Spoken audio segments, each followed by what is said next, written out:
Hey guys, how's it going? And welcome back to a brand new video.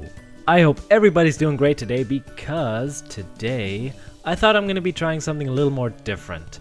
Now, I've received a lot of questions on how I create my time lapses and also how I use the replay mod to do this. So I thought, how about I give you my top 5 tips on the replay mod and how to create some awesome time lapses.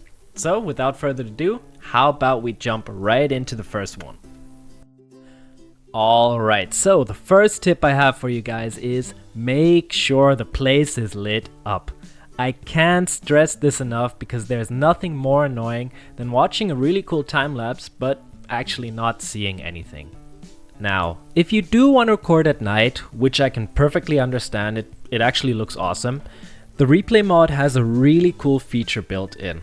After you're replaying your file, just hit Z, which toggles the lighting, and it gives you the night vision effect. This looks really cool when you're recording, and you can see everything that you're building.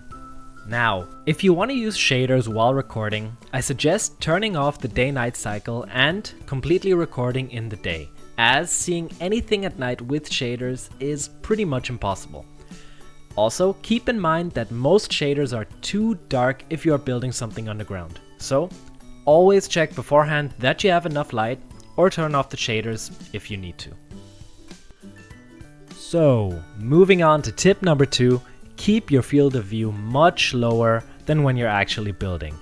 I've seen this a couple of times, the build looks good and the time-lapse looks great as well, but the entire footage is distorted because the field of view is set to something around Quake Pro. Now, I know I'm exaggerating a bit guys, but keep in mind that a low field of view creates a much better footage. I keep mine at around 65 for a time-lapse, however I've even put it all the way down to 35 to create a cinematic. Just play around for a little bit and find something which suits you. Alright, my third tip for you guys is make sure that your camera movements are slow enough to see what you're doing. The replay mod has some pretty awesome camera features, I know guys, which enables you to do loopings and somersaults with your camera, but use them only when you really need to. When making a time lapse, keep the camera steady and don't have too many over-the-top movements.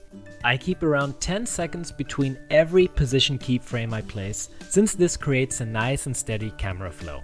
Doing all of this will keep the focus on your build and won't induce any sickness in your viewers, causing them to throw up all over their keyboards. Alright, the next tip actually only applies to a low render distance, which mostly happens on servers, but always stay in sight and don't move around too much. I have to admit I have done this a couple of times in my videos, and nowadays I try and keep the movement as low as possible on big builds.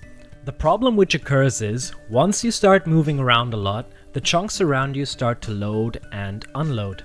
This might not be very noticeable when you're building, however when you are replaying the file, especially in a time lapse, the effect is magnified and sometimes ruins the entire footage, since the chunks seem to flicker in and out all the time. So, if you do keep your render distance below 12 or are recording on a server, plan your build out a lot more so that you aren't flying around everywhere and can capture a good time lapse.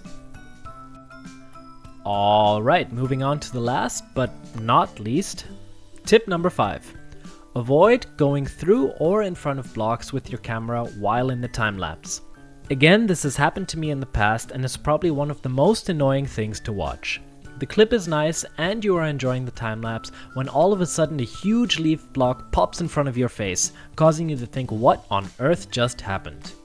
Anyways, to fix this, simply move your position keyframe around by 1 or 2 blocks and check that the camera path is not going through any of your blocks. If you can't see the camera path, hit H on your keyboard to toggle the path preview.